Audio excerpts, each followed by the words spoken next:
कहाँ सुनेगा? आप किसकी सुनते हैं? इतना जो होता है हम लोग खर्चा करते हैं या जो भी प्रोग्राम करते हैं इसमें खर्चा आता है। क्यों करते हैं भाई? हमारा कोई अपना भला इसमें थोड़ी है कि हम कर रहे हैं प्रोग्राम सबको इकट्ठा करेंगे तो हमारा ये भला हो जाएगा, हमें कौन सा करना है।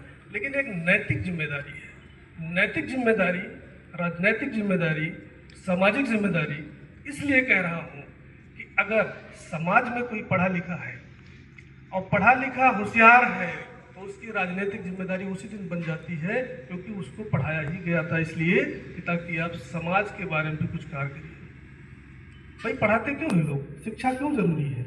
शिक्षा तो जरूरी इसीलिए ना कि जो हम हैं वो ना रहे, जो हम थे वही रहेंगे, तो शिक्षा का क्या मतलब है?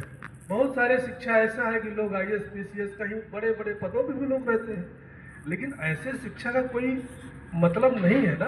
अगर आप समाज का भला नहीं कर सकते, किसी के दुख में आप साथी नहीं बन सकते, किसी अपने को आप नहीं पहचान रहे हैं, इंसान इंसान में भेद कर दे रहा है, जात बिरादरी में भेद हो रहा है, तो फिर ऐसे शिक्षा का मुझे तो नहीं लगता है शिक्षा का कोई मतलब है। शिक्षा पूर्ण वही है जो हर क्षेत्र में गरीबी, पिछड़ा, जो भी जहाँ भी हमारा भाई है हमको उसको आगे बढ़ाने का प्रयास करना चाहिए, हमें प्रेरणा देना चाहिए, प्रेरणा स्रोत बनना चाहिए, गाइड करना चाहिए। हमारी नैतिक जिम्मेदारी है। जितना हमसे हो सकता है उतना करना चाहिए, हर क्षेत्र में उसका मदद करना चाहिए जो जिस लायक है। मैं ये नहीं कह रहा हूँ कि कोई जाकर के किसी का घर चलाने लगो, कहने का मतलब सिर्फ इतना सा है कि हम जिस लायक हैं हम अपने क्षेत्र में अपने लोगों का मदद करें। हम जिस लायक हैं उस लायक जितना भी हमारे अंदर क्षमता है, क्षमता के अनुसार होता है, जितना क्षमता है हम क्षमता के अनुसार लोगों की मदद करें, लोगों को बताने का कार्य करें, निगेटिविटी दूर करें, सबसे पहले पॉजिटिव चीज़ों को बताएं कि हम लोग इकट्ठा होना क्यों जरूरी है, क्यों चाहते हैं कि हम सब एक हो जाए। कहीं ना कहीं हमारी शाखाएं तो एक ही पेड़ से निकल रही है ना। अगर गौर से देखें, ध्यान दें अगर इस बात पर कि हमारी शाखाएं कहीं एक ही जगह है, हम सब शाखाओं में कहीं ना कहीं इधर उधर निकले हुए हैं, पिछड़े हुए हैं। अच्छा, सबसे अच्छी बात यह है कि संख्या की जो बात करते हैं लोग कि संख्या हमारी कम है, ये है वो, कुछ नहीं है। संख्या मुझे कल किसी की नहीं होती है, सब ठीक है संख्या, बस फर्क पड़ता है इस बात का कि हमारी भागीदारी कितना है। भाई जंगल में शेरों की संख्या कम होती है लेकिन हुकूमत तो शेर का ही होता है ना। तो मेरा कहने का मतलब यह कि हमारी भागीदारी कितनी है, हम कितने सक्रिय हैं, किसी बात को कहने से हमारी बात अगले इंसान को कितना % समझ में आता है। ये बात होता है कि हमारा समाज इस बात के लिए बहुत पीछे है कि सामाजिक जिम्मेदारी वो नहीं निभा पा रहा है। अब वजह तमाम हो सकता है, लेकिन उन वजहों का कोई ना कोई तो उपाय होगा और किसी ना किसी के पास होगा। कोई बात हम नहीं जानते हैं तो हम आपसे पूछ लीजिए, आप नहीं जानते हैं तो आपसे पूछ लीजिए, तो वो बढ़ेगा ना, मान सम्मान लोगों का बढ़ेगा। भाई इसमें तो बहुत लोग गुरूर में चले जाते हैं कि हम तो जी बड़े हैं। अरे ठीक है, आप बड़े हैं तो बड़े भैया, आप छोटे हैं हम छोटे भैया, क्या फर्क पड़ता है? भाई दो भाई में एक बड़ा छोटा तो रहेगा, तो मैं छोटा ही सही भाई तो हूँ, क्या फर्क पड़ता है? रिश्ते, कनेक्टिविटी, रिलेशनशिप ये डेवलप करना जरूरी है। रिश्तों के लिए कुछ समय देना जरूरी है, कुछ ना कुछ समय समाज को देना चाहिए और इस बात का रियलाइज करना चाहिए कि समाज में कोई भी दूर न रहे, किसी से कोई दूरी ना हो। हम अपनी बात इतनी सरलता से, इतनी सहजता से कह दें कि हमारी बात उनके समझ में आ जाए। अब जहाँ कोई क्वेरी है, कोई ना समझ है या कोई बात है, तो उस बात को इस कमेटी के अंदर या अपने घर में ही अपने बुजुर्गों से, अपने बड़ों से या जो पढ़े लिखे लोग हैं जो बता सकते हैं उसका समस्या, उनके पास उसको लेके पहुंचना चाहिए। मुझे उम्मीद है कि ये सब करने से समाज में बहुत सारे सुधार और आएंगे। ऐसी कोई समस्या नहीं है इस पृथ्वी पे कि जिसका कोई समाधान नहीं, पर हमें समाधान निकालने के लिए अपने बड़ों का सम्मान करना पड़ेगा, अपने बड़ों के बीच में उठना बैठना पड़ेगा। कहते हैं जैसा संगत वैसा रंगत। हम जिस संगत में रहेंगे हमारा दिमाग भी उसी संगत में काम करेगा। जैसे मैं मेडिकल लाइन में हूँ, एजुकेशन लाइन में हूँ, तो मेरा दिमाग ये करता है कि मुझे कहाँ तक सम्मान मिलता है, मुझे इस बात का पता है, मैं ये जानता हूँ कि मैं क्या करते करते कितना सम्मान पा जाऊँगा, उसी काम पे फोकस करता हूँ। मैं ये जानता हूँ कि कहाँ कहाँ हमारा सम्मान नहीं होता है, कहाँ कहाँ लोग मजबूरी में करते हैं, ये भी मैं जानता हूँ। और इसी कुरीतियों को दूर करने के लिए विश्वकर्मा सेवा संस्थान का गठन किया गया है। इस सेवा संस्थान के माध्यम से हम लोग करना चाहते हैं कि समाज को दशा और दिशा देने का काम हमारा समाज करे। और समाज में कोई भी ऐसा व्यक्ति नहीं है जिसके अंदर सामर्थ्य नहीं है।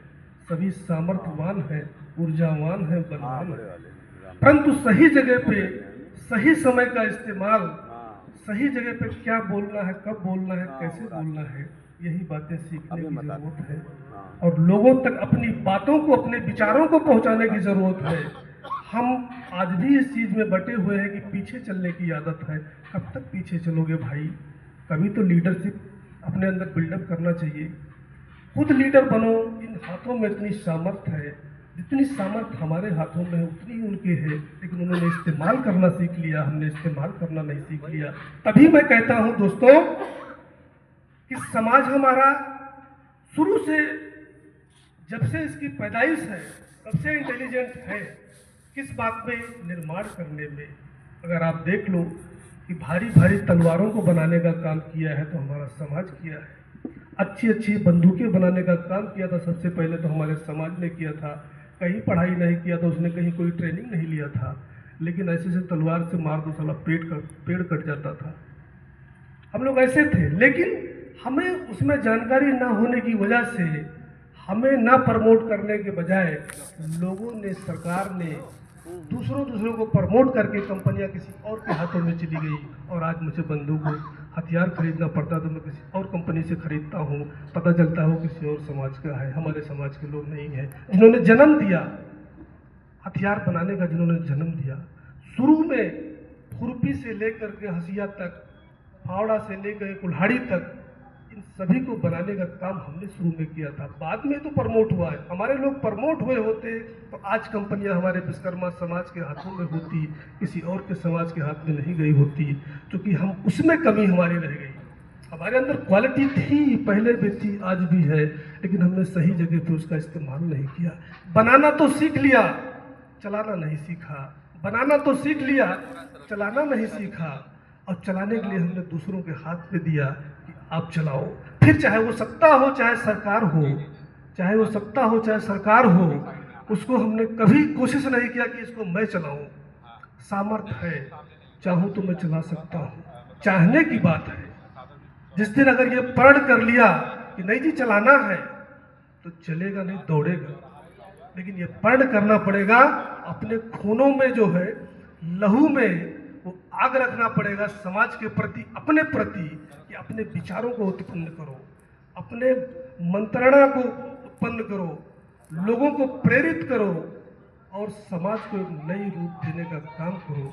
तब समाज हमारा आगे बढ़ेगा और बहुत अच्छा लगेगा। जब समाज हमारा उस दिशा में पहुंच जाएगा तो पीछे वाले लोग भी धीरे धीरे करके आने का प्रयास करेंगे।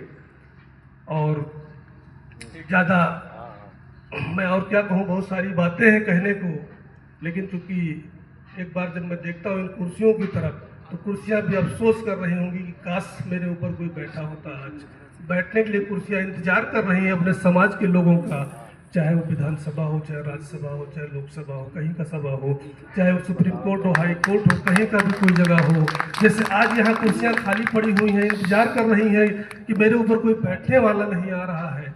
ऐसे जब समाज हमारा जग जाएगा और ये सोच लेगा कि हमें इस कुर्सी पे बैठना ही बैठना है, टारगेट बना लेगा।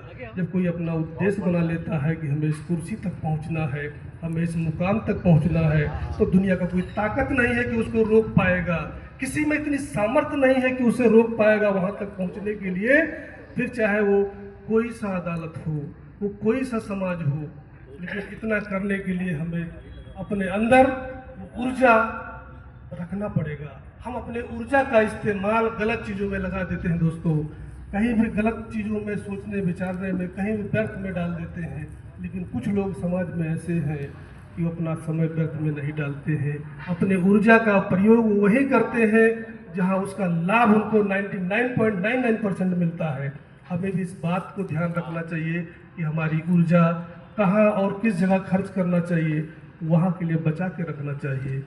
क्योंकि मैं जानता हूँ कि जब भी कोई इंसान इस पृथ्वी पर निकला है आगे, तो फिर